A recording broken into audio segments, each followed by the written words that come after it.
오늘 마지막 주 일부 예배에 오셔서 예배드린 여러분들에게 4개월을 만나셔서 은혜 주시고 구원해 주신 그 주님의 은혜가 여러분의 삶에 가정에 임하시기를 주의 이름으로 축원합니다. 우리 서로를 위해서 한번 축복하겠습니다. 분하고 사랑하고 축복합니다. 한 번 더 하겠습니다. 앞뒤 분하고 잘 되고 있습니다. 한 번 더 하겠습니다. 기도하면 더 잘 됩니다. 아멘. 이번 주는 벌써 시작이 됐죠. 설 연휴가 시작이 돼서 벌써 고향에 가신 성도님들이 여러분이 계셔서 잘 다녀오겠습니다. 저도 그랬습니다. 잘 다녀오십시오.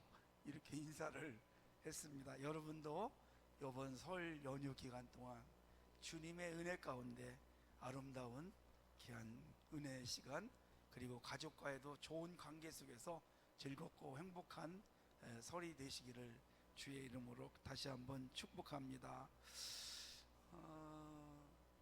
우리가 우리나라는 참 이 복에 대한 개념이 참 굉장한 것 같아요. 중국도 제가 여러 번 가봤는데 중국 사람들도 복을 굉장히 바라는 것 같아요.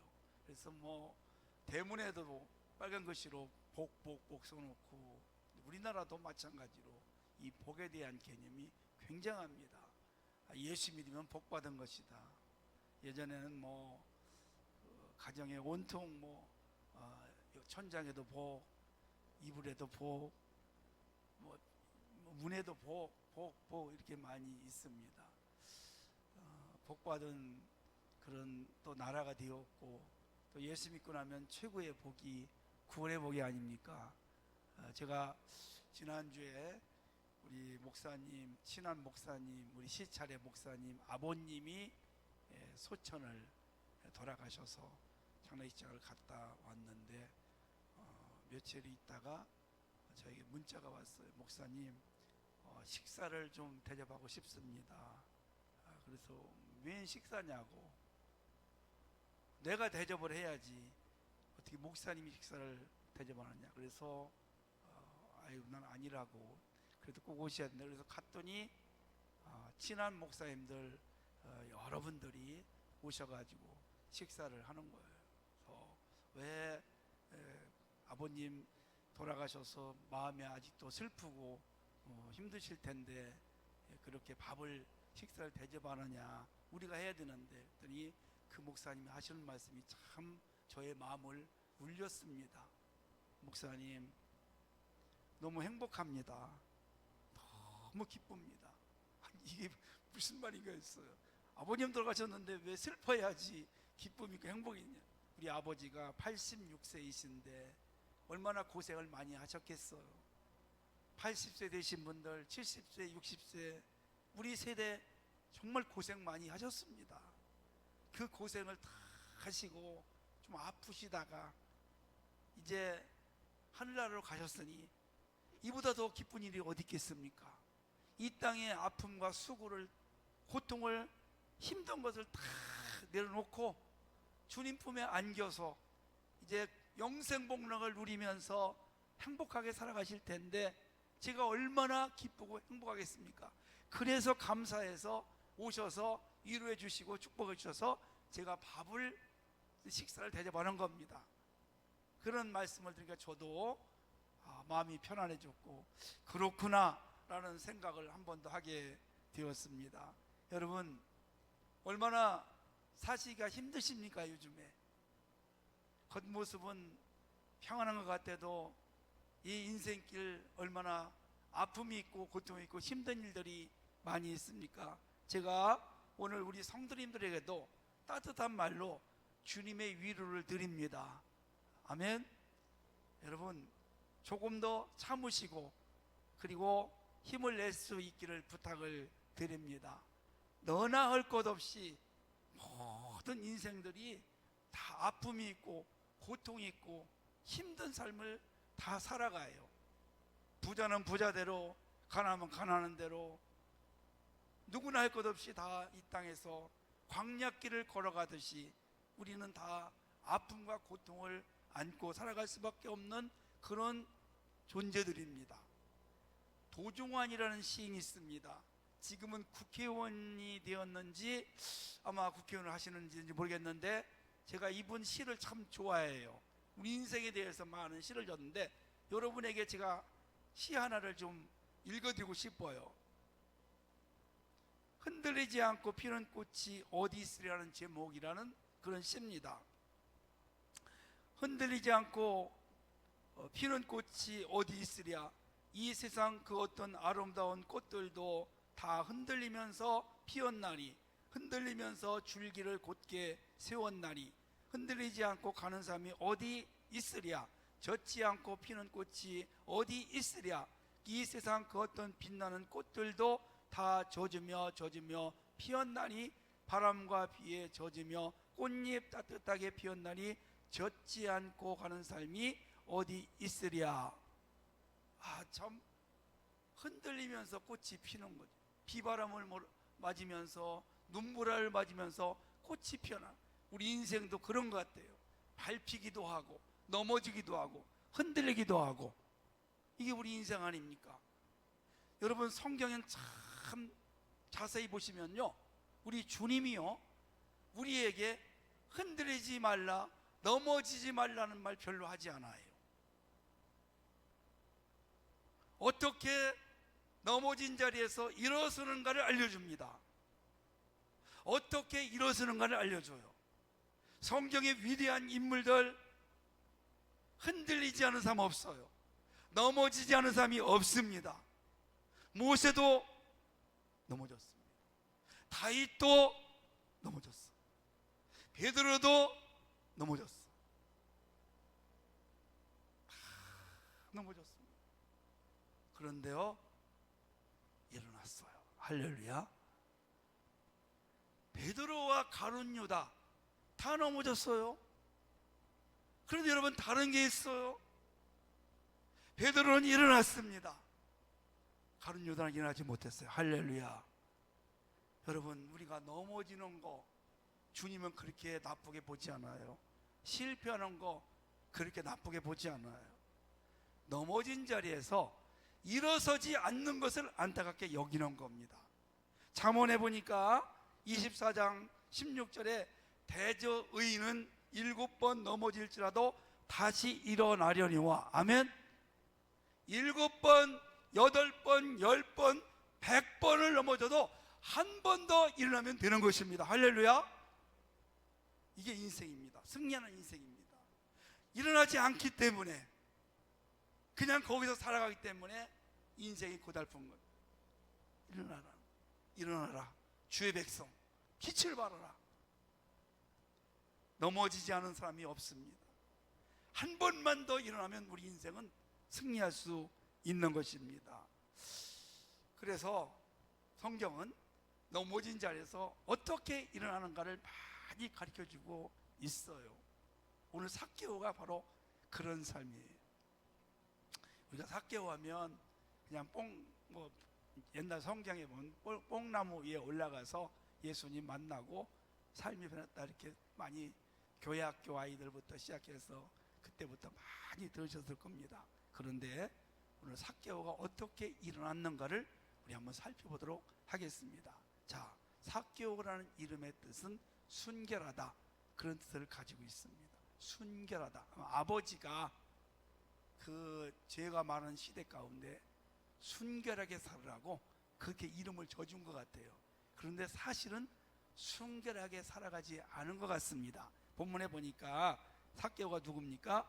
2절 말씀 보니까 삭개오라 이름하는 자가 있으니 세리장이요 또한 부자라, 이렇게 말씀하고 있습니다. 그의 직업은 여리고의 세무서장입니다. 그리고 세무서장을 하면서 부자가 되었습니다. 근검전략하고 아껴서 부자가 된 것은 아닌 것 같아요.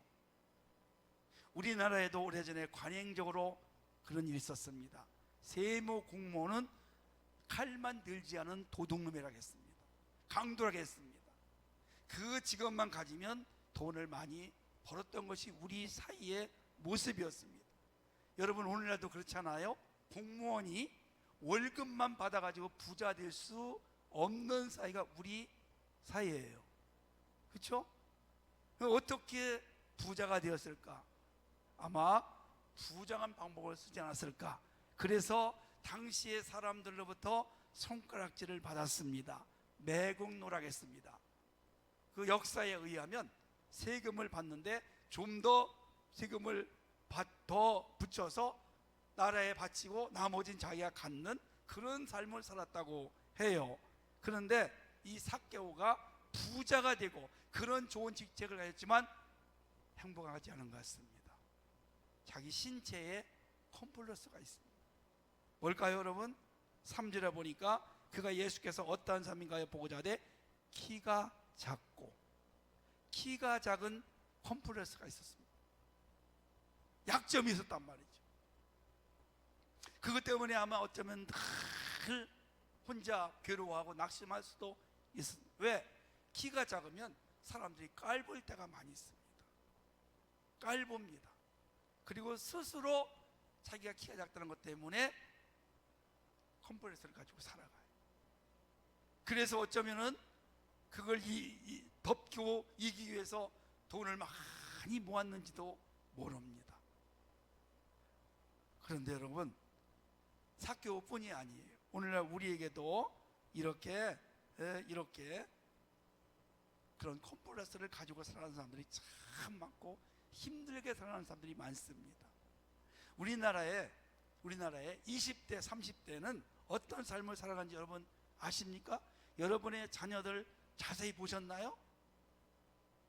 우리가 알지 못하는 것들이 있어요. 가장 유혹과 시련에 휩쓸리기 쉬운 때가 20대, 30대라는 거예요. 그리고 결혼을 하면 그때부터 이제 생명을 걸고 목숨을 걸고 생존 경쟁을 시작하는 겁니다. 정말 힘든 그런 삶이 20대, 30대예요.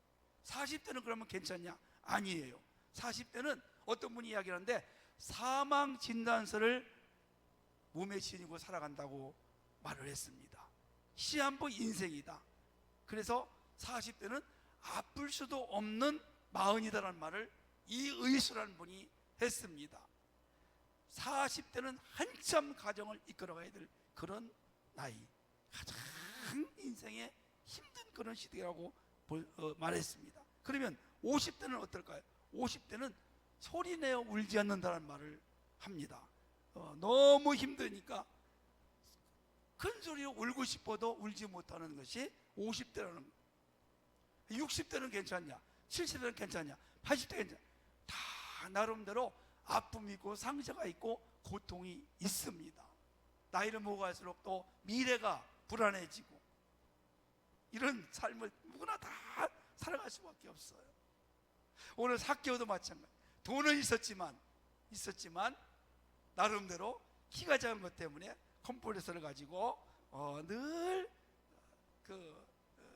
자기를 덮으려고 하는 그런 삶을 살아가는 것을 성경은 우리에게 알려주고 있는 것입니다. 그래서 여러분, 우리가 누구에게나 아픔과 상처가 있을 때 우리가 어떻게 일어나고 당당하게 살아갈 수가 있느냐? 인생을 성공한 사람들 보면 이렇게 아픔과 고통을 가진 사람들이 많이 그것을 극복하고 성공을 했어요. 아까 이 강영호 박사님도 그 소경으로 장애인, 시각장애인으로 어린 시절부터 여러분 얼마나 절망이겠어요. 근데 그걸 이겨내요. 믿음으로 이겨냈어요. 아멘. 위대한 인물이 되었어요. 세계적으로 위대한 인물로 그 자녀들까지도 위대한 인물이 되었습니다. 그분뿐이 아니라 여러분, 혹시 그 핸드폰 갤럭시 말고 젊은 사람들이 많이 쓰는 게 그게 애플사의 아이폰이죠. 아이폰. 갑자기 생각이 안 나니까. 예, 저도 그걸 한번 바꿔보려고 했는데 불편해가지고 좀 불편해서 쓰기가. 그래서 이제 갤럭시를 쓰는데 이 사람이 어떻게 여러분 인생을 살아온지 아세요? 그 미혼모가 났어요. 미혼모가 났어요. 그 생모가 이제 남자가 없어요. 어떻게 하다가 이 아이를 낳게 된 거예요, 어릴 때. 그래서 못 길러. 그래가지고 입양을 시키는 거예요. 입양을 시켰는데 그 입양을 받은 분들이 참 좋은 분, 따뜻하고 좋은 분들, 직장 생활하면서 이 입양한 이 스티브 잡스를 잘 길러요. 그렇게 해서 이 스티브 잡스가 대학을 가게 돼요. 대학을 다니는데 17개월 만에, 그러니까 1학년 마치고 2학년 조금 다녔는지 확실하지 않지만 17개월 만에 대학을 중퇴합니다. 왜 중퇴했냐면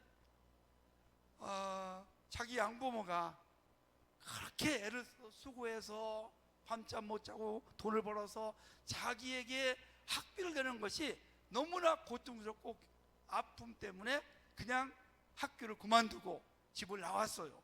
그래서 친구 집에 얹혀 사는데 거실에 살고 빈병을 주어서 팔아서 또 종이를 주어서 팔아서 끼니를 해결하고 그렇게 살아가면서 한 끼를 얻어먹으려고 11km를 막 걷기도 했다는 그런 삶을 살아갑니다. 어떻게 해가지고 그런데 조그만 회사를 차렸어요. 그런데 회사가 막 잘 되는 중에 억울하게 회사에서 쫓겨나요. 여러분, 그 정도면은 그냥 아무렇게나 살고 싶지 않겠어요? 그런데 이 스티브 잡스가 인생을 포기하지 않아요. 그 아픔 속에서 미래를 바라보고 다시 시작을 해요. 그렇게 해서 이 애플이 시작이 돼요. 여러분, 오늘날의 세계 최고의 넘버원 미국 주식 그런 데서 탑, 이 손가락 안에 들어가는 1번, 1, 2를 다투는 그런 세계 최고의 기업으로 만들었어요. 여러분, 그분뿐이겠습니까?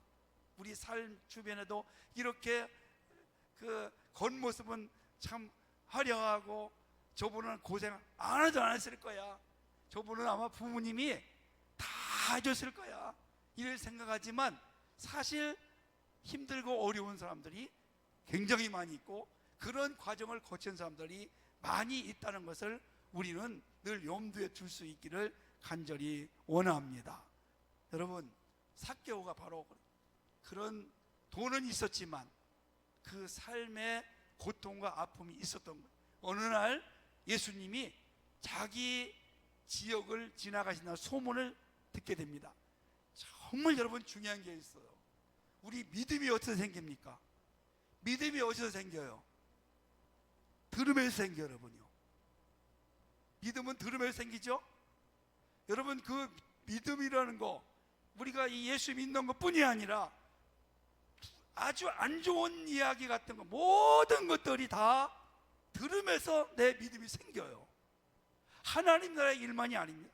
세상의 모든 것들도 들으면서 내가 그 믿음이 생겨요. 들으면 그렇구나, 내가 믿어지게 되는 거예요. 이게 듣는 것이 얼마나 중요한지 몰라요. 내가 무엇을 듣고 어떻게 그것을 잘 적용하느냐가 정말 중요합니다. 나쁜 이야기를 들으면 무조건 나쁜 것이 다 내가 믿어지게 되는 거예요. 그래서 할 수만 있으면 우리는 믿음의 말을 듣기를 축복합니다. 하나님의 말씀을 듣기를 축복합니다. 그래야 여러분, 우리의 믿음이 성장할 수 있습니다. 안 좋은 이야기 들으면 계속 그게 나한테 믿어져서 그렇게 믿어요. 내가 확인해 보지도 않고.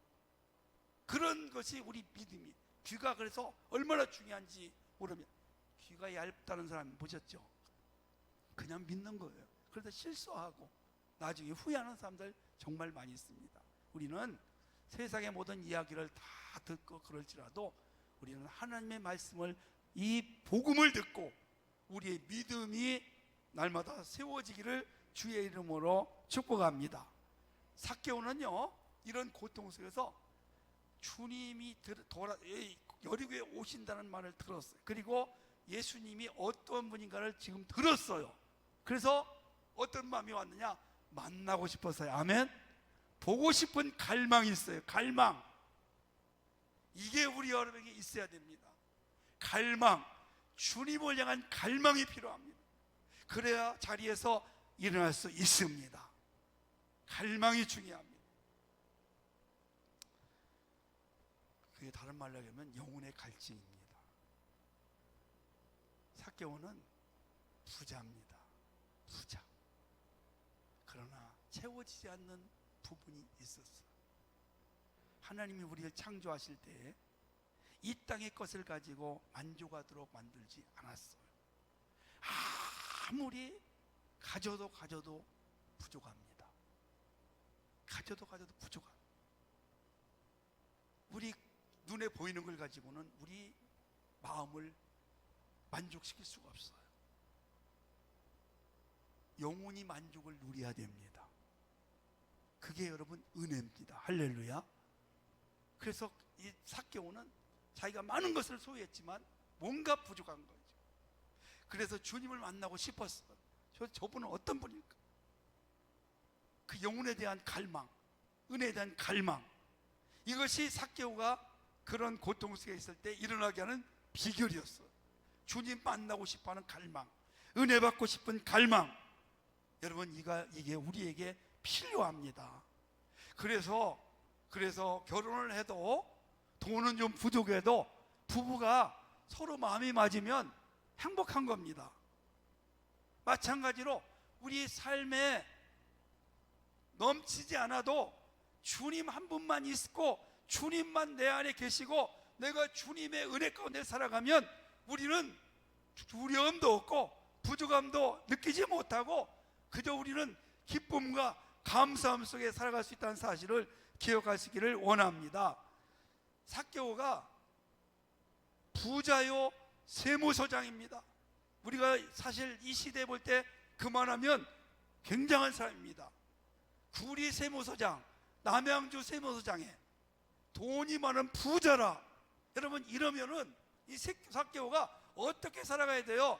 부자라서 해외여행을 다니고 강남에 골프장 하나 만들 만한 집을 줘놓고 수영장을 해놓고 이렇게 살아야 돼요, 여러분요. 그렇지 않겠어요, 여러분? 그런데 안 그랬어요. 그의 마음속에는 주님을 만나고 싶은 갈망이 있었던 거예요. 세상의 어떤 그렇게 누리고 싶은 그런 것이 아니라 주님을 만나고 싶은 갈망. 그래서 키가 작으니까 사람들이 앞에 가려서 장애물이 있었지만 거기서 포기하지 않습니다. 돌무화과나무, 뽕나무과에 속한 나무예요. 뽕나무 비슷한 나무. 옛날 성경에는 뽕나무로 되어 있지 않습니까? 돌무화과나무, 뽕나무과에 속한 나무. 잎이 큽니다. 그 나무에 올라갔어요. 왜 올라갔을까요, 여러분요? 주님을 만나고 싶어서, 주님을 보고 싶어서, 그 갈망, 그걸로 인해서 우리 주님이 지나가시다가 삭개오를 바라본 겁니다. 사실은요, 우리가 낮은 사람이 밑에서 이렇게 위를 바라보지 않습니까? 근데 우리 주님이 삭개오를 바라보게 돼요. 그리고는 내려오라는 거예요. 이름을 불러줘요. 아멘. 어떻게 이름을 알았을까? 삭개오야, 삭개오야, 내려와라. 오늘 밤에 내가 내 집에 하룻밤 묵어야 되겠다. 주님을 만나는 순간입니다. 그리고 아마 우리가 예상하건대 밤새도록 둘이 이야기했을 것 같아요. 인생에 대한 이야기, 신앙에 대한 이야기 안 했을까요? 그때 아마 삭개오 마음속에 자유함이 있을 것 같아요. 자유함, 양심에 거리낌이 있을 것 같아요. 부정한 것으로 돈을 모아서 그때 자유함을 얻은 것 같아요. 그리고 예수님께서 이렇게 말씀하죠. 너와 내 집에 구원이 이르렀다 하면 너도 이제 아브라함의 자손이야. 어떤 세상의 마음을 두고 살았는데 예수님 만나고 나니까 이제 삶이 바뀌게 돼. 그래서 이런 고백을 합니다. 내가 있는 재산의 절반을 가난한 자들에게 주고, 그리고 혹시라도 속여 빼앗은 것이 있다면 4배나 내가 갚겠다. 이렇게 인생의 삶이 바뀌게 되는 겁니다. 자기만을 위해 살아왔던 삭개오가 이제는 남을 보게 되는 것입니다. 여러분, 설날 이 명절 때가 되면 명절 증후군이라는 게 있습니다.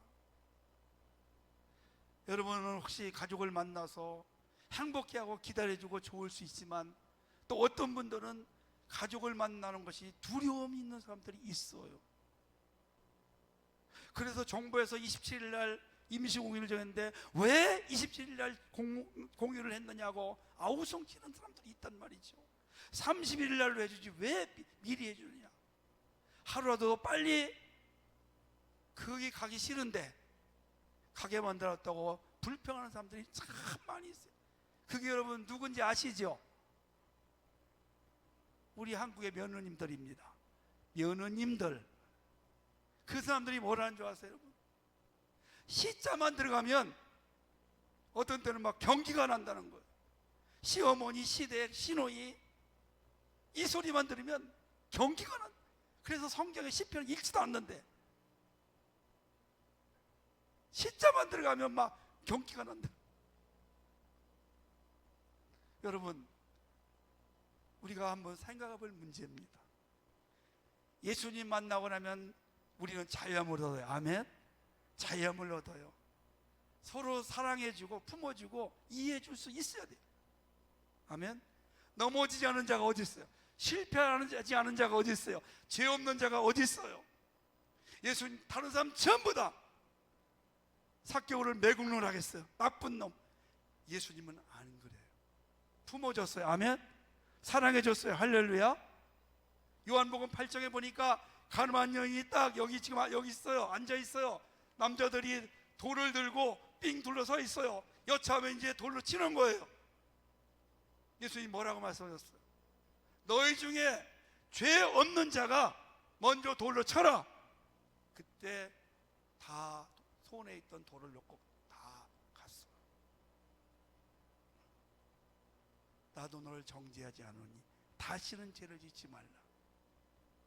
누구나 다 넘어져 있습니다. 여러분, 일어설 수 있기를 원합니다. 예수의 이름으로 일어났으면 좋겠습니다. 삭개오는 예수님 만나고 그런 절망과 고통과 두려움과 양심의 그런 가책의 자리에서 일어났습니다. 그리고 새로운 삶을 살아가요. 자, 하나만 더 하겠습니다.